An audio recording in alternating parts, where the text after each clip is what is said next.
त्यांना पहिल्यांदा रोजगार मिळणं हे खूप महत्त्वाचं आहे. रोजगार न मिळाल्यानं गावातील लोकांना, गावातील जे बेरोजगार तरुण असतात त्यांना वेगवेगळ्या व्यसन लागतात, वेगवेगळ्या प्रकारचे सवयी लागतात. त्यामुळं त्यांचं जे हानी फक्त त्यांचंच होत नाही, तर संपूर्ण समाजाचं आणि त्या मानानं त्यांचं घरचं, समाजाचं आणि त्यानंतर गावाचं, अशा प्रकारे प्रत्येक एक जनसमूहाचा त्यातून विनाश होत असतो. त्यामुळं महत्त्वाचं कारण काय असू शकतं आदर्श गाव बनवण्यासाठी, कुठल्याही एक समाज आदर्श बनवण्यासाठी?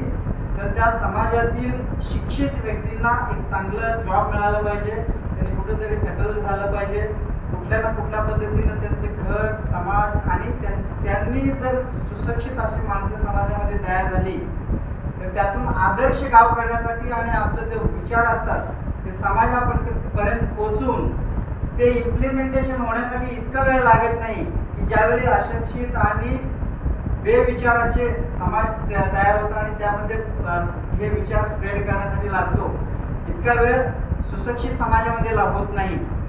तर अशाच प्रकारे आपल्या इथं आमचे मामाश्री महादेव नाईक यांचे सुपुत्र राकेश नाईक त्यांचं महसूल सहाय्यक यापदी निवड झाल्याबद्दल मी स्वतः आणि गावच्या वतीनं, आपल्या सर्व मित्र परिवाराच्या वतीनं, त्यांचं न्यू डोनरच्या वतीनंही मी हार्दिक स्वागत करतो आणि कॉंग्रॅच्युलेशन. आणि असंच विद्यार्थी आपल्या गावामध्ये घडावेत, त्यांचा आदर्श आपल्याला घेण्यासारखं असतं. कुणी इंजिनियर बनू शकतं, कुणी अधिकारी बनू शकतं, कुणी व्यवसायामध्ये काम करू शकतं.